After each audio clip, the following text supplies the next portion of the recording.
Yo, wagwan mwana Big Bongo TV. I hope you good. When you hear this sound unajua kishanuka town. What's trending this time? Kama mnavyoelewa bwana, kuna vita ya kimziki kati ya Diamond Platnumz na Alikiba. Kama mnavyoelewa, hivi karibuni wote wameachia nyimbo zao. Happy ya Diamond Platnumz, huku aliachia tena project inaitwa Joy akimshirikisha Jux, na finale ya Alikiba akimshirikisha BN. Sasa mashabiki wamekuwa wakiwafuatilia kwa karibu sana. Nani anaongoza kwenye YouTube trending?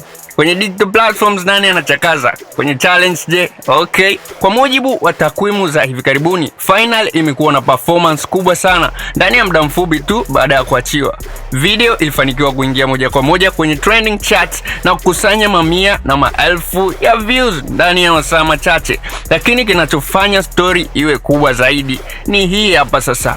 Finale imefikisha zaidi ya viewers milioni 16 kwenye YouTube, ikiwa ni moja ya nyimbo zinazokuwa kwa kasi kubwa sana kwa sasa. Hii inaonyesha wazi kuwa Alikiba ameweza kuchukua momentum ya sasa, akivuta attention kubwa sio tu Tanzania bali pia East Africa nzima. Ni noma mzee. Na kwa upande wa Diamond Platnumz, Simba la Masimba Dango, wimbo wake Happy ulianza vizuri sana na kushika nafasi za juu kwenye trending hapa Tanzania, lakini kadri siku zinavyoenda, finale imeonekana kupanda kwa kasi zaidi na kuanza kutawala charts. Kwa sasa picha linaonekana hivi: Alikiba anaongoza kwa upande wa views na momentum, huku Diamond akiwa bado strong lakini yuko kwenye nafasi ya pili kwenye mbio hizi.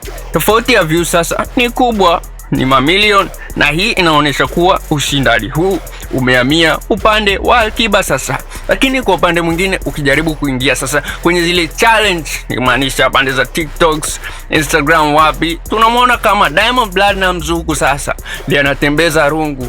Wa Nigeria ni kama vile wameipokea Joy, utasikia tu equage kama ni ya kwao. This was a good plan kumshirikisha Jux, cause alijua tu kabisa sasa hii naipeleka international. So ili swala tunakuja kuona kwamba vile Alikiba huku YouTube na nini anakimbiza kinoma noma, lakini ukiingia kwenye challenge bobu everywhere equage. Na hili sasa ndio inafanyaga mizani kuwa ngumu kupima. Yani ukipima hivi, huku nzito, yani ukijaribu yani ni ngumu mzee kubalance mzani. Lakini kama tunavyojua kwenye game ya muziki, mambo hubadilika haraka sana. Swali linabaki, je, Diamond ataweza kurudi juu au Alikiba ataendelea kushikilia usukani kwa upande wa YouTube? Hii ndiyo Bongo Flavor. Vita haijawahi kuwa rahisi kabisa. Nikukumbushe tu usisahau subscribe, like, comment, share, turn on notification ili uzidi kupata updates ya matukio mbalimbali yanayozidi kujiri every time. I'm out.